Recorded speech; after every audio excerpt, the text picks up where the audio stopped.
pourquoi tu stresses. Imagine-toi derrière un grand rideau. Tu t'apprêtes à monter sur scène dans une salle bondée. Derrière le rideau, t'entends un brouhaha de gens qui parlent. Un présentateur annonce ton nom, te suggérant de monter sur scène avec lui. Ton rythme cardiaque s'accélère, un léger tremblement commence à se faire ressentir dans ton corps. Tes mains deviennent moites.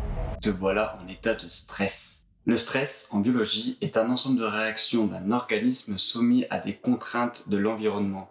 Ce qui veut simplement dire que c'est des réactions sur quelque chose de vivant par rapport à ce qui se passe autour. Le mot stress vient de l'ancien français déstress, qui veut simplement dire détresse. La notion de stress est introduite pour la première fois par un endocrinologue hongrois, Hans Selye. Pour ceux qui ne savent pas ce qu'est un endocrinologue, c'est simplement un médecin qui étudie les hormones et leurs fonctions dans le cerveau. Hans Selye, donc né en 1907 à Vienne et mort en 1982 à Montréal, était issu d'une famille aisée et a reçu une très bonne éducation, ce qui lui a permis de savoir parler 4 langues à seulement 4 ans.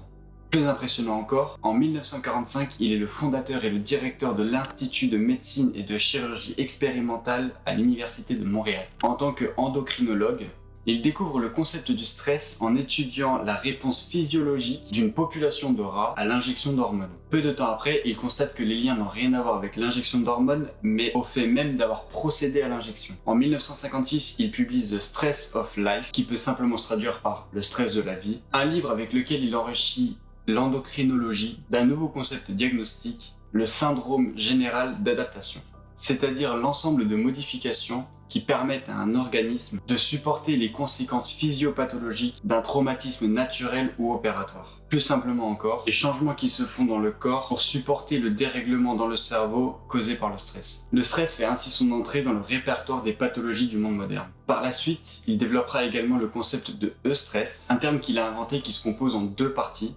E qui vient du grec, qui veut dire bien ou bon, accolé du mot stress, que vous connaissez déjà. Le syndrome provoqué par le stress se divise en 3 phases. La première, la phase de réaction d'alarme, qui répond à l'origine du stress, ce qui provoque donc un stimulus tel que la fuite, l'immobilisation ou l'agressivité.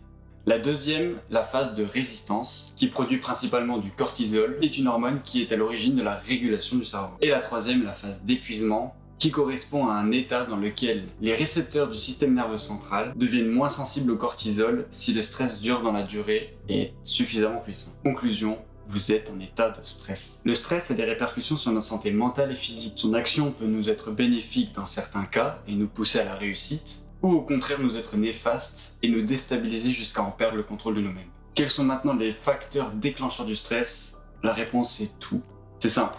Notre environnement, des douleurs, un manque de sommeil, tout peut déclencher du stress. En plus, un stress chronique peut être l'origine de maladies graves comme le cancer.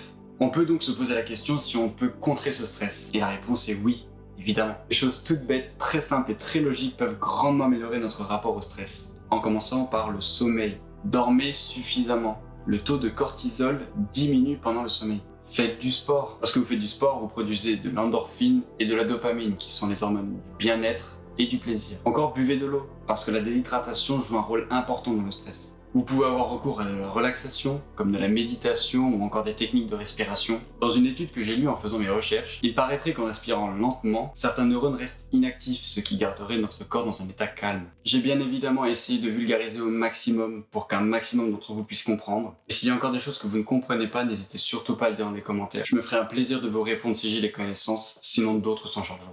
N'hésitez pas à me dire également si j'ai fait des erreurs. Il y avait beaucoup de termes médicaux dans mes recherches. Et je n'ai évidemment pas fait d'études dans ce domaine, donc il est possible que j'ai fait des erreurs. Pour conclure, je dirais que notre corps est très puissant, très complexe, mais également très fragile. Alors prenez-en soin.